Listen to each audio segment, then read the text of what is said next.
വളരെയധികം നിർബന്ധപൂർവം എന്ന് വെച്ച് കഴിഞ്ഞാൽ അതിന് മറ്റൊരു മൃഗീയപൂർവം എന്ന് പറയുന്നതായിരിക്കും കുറച്ചുകൂടെ നല്ലത്. നമ്മൾ എന്നറിയപ്പെടുന്ന വാസ്കോഡി ഗാമ എന്ന് പറയുന്ന വിശേഷണ പദം ഞാൻ പറയാൻ ഉദ്ദേശിക്കുന്നില്ല.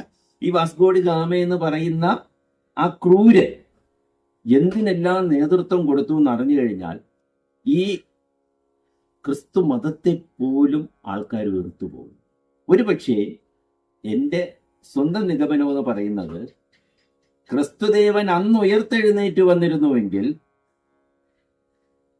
ഈ വാസ്കോഡി ഗാമയെ ഒരു കുരിശിലല്ല 8 കുരിശുകൾ ഉണ്ടാക്കി 8 കുരിശുകളിലായിട്ട് വലിച്ചു കെട്ടി അദ്ദേഹം കൊല്ലുക.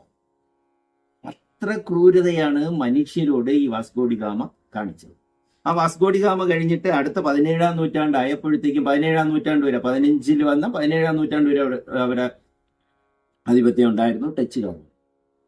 ഡച്ചുകാർ വന്ന് പിന്നെ അവര് ഈ വലിയ കുഴപ്പങ്ങളില്ലാത്ത വലിയ മതപരിവർത്തനത്തിനൊന്നും വലിയ പ്രാധാന്യം കൊടുത്തിട്ടില്ല. പക്ഷെ അവിടെ നമ്മൾ ഒരു കാര്യം ചിന്തിക്കേണ്ടത്, ഒരു കാലത്ത് ലോകം മുഴുവനും ഇംഗ്ലീഷുകാരുടെയും ഡച്ചുകാരുടെയും അധീനതയിലായിരുന്നു. എന്തുകൊണ്ട് ഈ അധീനത വന്നു എന്ന് ഈ ശ്രോതാക്കൾ കൂടെ ഒന്ന് അറിഞ്ഞിരിക്കട്ടെ.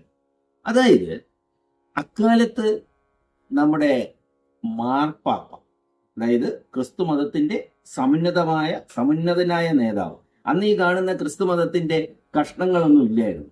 ക്രിസ്തു മതം ഒരൊറ്റ കത്തോലിക്ക, ആ കത്തോലിക്ക വിഭാഗക്കാർ മാത്രമേ ഉള്ളൂ. പിന്നീടാണ് 17-ാം നൂറ്റാണ്ടൊക്കെ വന്നപ്പോഴാണ് CSIയും ഇവരും ഒക്കെ ഇങ്ങനെ ഓരോരോ കഷ്ണങ്ങളായിട്ട് അതിന് ശേഷമാണ് ഇങ്ങനെ പോകുന്നത്.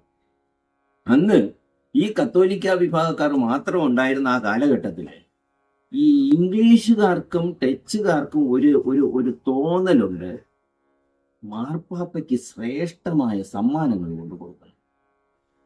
അതായത് അതിന്റെ വിലയല്ല, മൂല്യമല്ല, നല്ല വിലപിടിപ്പുള്ള സാധനങ്ങൾ കൊണ്ട് കൊടുക്കണം. പക്ഷെ വേറെ ഒരിടത്തും ഇല്ലാത്തതായിരിക്കും.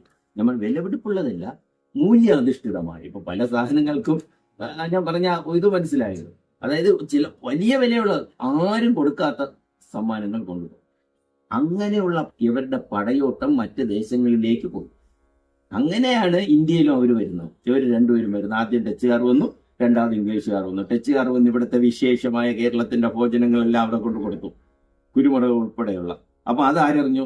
ഇംഗ്ലീഷുകാർ അറിഞ്ഞു. അവരിങ്ങോട്ട് വന്നു. ഈ ചരിത്രത്തിന്റെ ഏടുകളൊന്നും നമുക്ക് പഠിക്കാൻ പാഠപുസ്തകത്തിലില്ല. അതെന്തുകൊണ്ടാണെന്ന് എനിക്ക് ഇതുവരെക്കും അറിഞ്ഞുകൂടാ. എന്തായാലും അതിലേക്ക് ഞാൻ വീണ്ടും കടക്കുന്നില്ല.